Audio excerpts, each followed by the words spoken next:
The Three Little Pigs. Down in the valley was a farm. On the farm there was a pigsty, and in the pigsty lived Mummy Pig and the three little pigs. "You are growing so fast, my dears," said Mummy Pig to the three little pigs.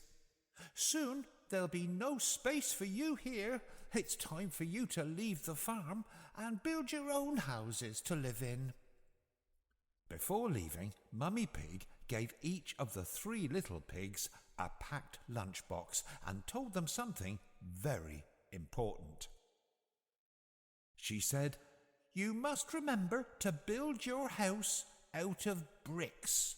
Bricks are very strong, and they'll keep you safe no matter what." The three little pigs set off down the lane to the brickyard, leaving Mummy Pig all alone in the sty. After a short while, they came across the next-door farmer, ploughing his field.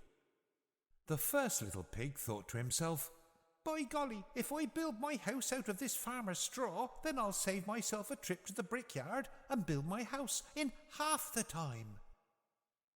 So the first little pig said to the farmer, "I'd like a big bundle of your finest straw, kind sir. I'll use it to build my own house." The farmer, a little surprised by this request, happily obliged. He gave the first little pig 10 bales of his finest straw, and the pig built his straw house. The house looked sublime. There was not a single straw out of place, and the little pig was very proud of himself.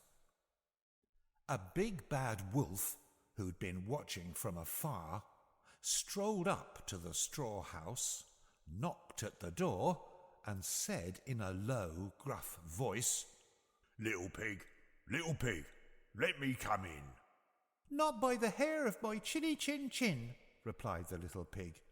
"Then I'll huff and I'll puff and I'll blow your house in," said the big bad wolf. Without delay, the wolf took a huge breath in. Then he huffed and he puffed and he blew the house in. The straw house looked wonderful, but it was extremely weak. It fell down in an instant, and the big bad wolf gobbled up the first little pig. Lovely. Meanwhile, the second and third little pigs had continued to walk down the lane to the brickyard. They soon came across another farm. Now this was an apple farm, and the farmer was busy chopping down the branches of the apple trees. An enormous pile of sticks lay on the ground next to the farmer. The second little pig thought to herself, "By golly, I've got it! I'll make my house out of sticks.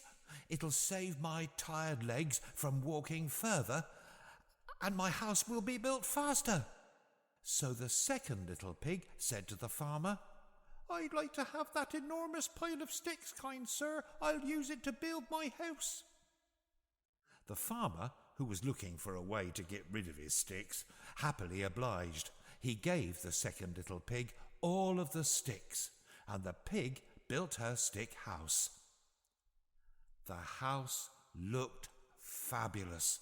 There was not a single stick out of place, and the little pig was very proud of herself. The big bad wolf, fresh from gobbling the first little pig, strolled up to the stick house, knocked at the door, and said in a low and gruff voice, Little pig, let me come in." "Not by the hair on my chinny chin chin," replied the second little pig. "Then I'll huff and I'll puff and I'll blow your house in," said the big bad wolf. Without delay, the big bad wolf took a huge breath in. Then he huffed and he puffed and he blew the house in. The stick house looked superb, but it too was extremely weak. It fell down in an instant, and the big bad wolf gobbled up the second little pig. Yummy, yummy, yummy. Meanwhile, the third little pig had made it all the way to the brickyard. He went up to the man in charge of the yard and said, "Hello, kind sir, I'd like a large pile of your bricks to build my house." The man, who, as it turned out, was extremely generous, happily obliged.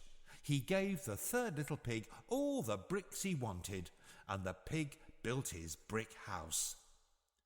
The house not only looked tremendous, it was extremely strong.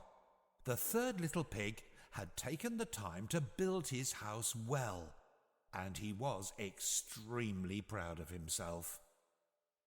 The big bad wolf, fresh from gobbling the second little pig, strolled up to the brick house, knocked at the door, and said in a low and gruff voice, Little pig, let me come in." "Not by the hair on my chinny chin chin," replied the third little pig. "Then I'll huff and I'll puff and I'll blow your house in," said the big bad wolf. Without delay, the big bad wolf took a huge breath in. Then he huffed, and he puffed, and he huffed, and he puffed. But the brick house was much too strong and well built to be blown down. This made the big bad wolf wild with rage. So he devised a nasty plot to fool the third little pig into coming out of his brick house. Tap, tap, tap came from the window. "Little pig, I know a farmer with some marvellous turnips. You love turnips, don't you, little pig? Shall we go there tomorrow and get some?" said the big bad wolf. "Very well," said the little pig. "I do love turnips. What time do you want to go?" 7 o'clock sharp, said the wolf, "and don't be late." The third little pig may have been little, but he wasn't stupid. He was, after all, the little pig that had made his house from bricks, as his mother had wisely proposed. So the little pig got up early, filled a sack full of turnips, and was back in his house long before 7 o'clock. When the wolf arrived, he said, "Little pig, are you ready to go?" "Silly wolf," said the little pig, "I've been. My turnips are already bubbling away in a huge pot for my dinner." The wolf was incensed. He was so angry he felt sure he could have exploded. But he suddenly had a thought and pulled himself together. "Little pig," he said, I know a place where there's a wonderful apple tree. You love apples, don't you, little pig?" "Oh, yes, I do," said the pig. "Where is this wonderful tree you speak of?" "Just over the hill," said the wolf. "I'll be back here at 6 o'clock tomorrow, and we can go together to get the apples. You'd better not deceive me this time, little pig." The little pig woke at 5 the following morning and went over the hill to the big apple tree. He had hoped to help himself before the wolf arrived, but the wolf was too clever for that. The little pig saw the wolf approaching, which, as you can imagine, terrified him greatly, and quickly climbed the tree. "Hello, wolf," said the little pig from up in the tree. "Wait there while I find the biggest, plumpest, juiciest apple for you." The wolf waited. The little pig picked a big, juicy apple, then called down, "I'll throw it to you, wolf. Here it comes." The pig then threw the apple as far away as he could. And while the wolf was away collecting the apple, which took quite some time, the little pig jumped down from the tree and ran safely home to his brick house. By now, the wolf had had enough. He followed the little pig home and called through the window, little pig, I'm going to eat you up. I'll climb on the top of your house, come down the chimney, and gobble you up in a single bite." Hearing this, the little pig quickly made a roaring fire and placed upon it a large pot full of water. As the wolf came down the chimney, the little pig lifted the lid of the pot. The wolf fell in with a plop head first, and the little pig replaced the lid quick as a flash. The little pig then boiled the wolf, gobbled him up for his supper, and lived happily ever after. The end. Thanks for watching. Please like, share, and subscribe.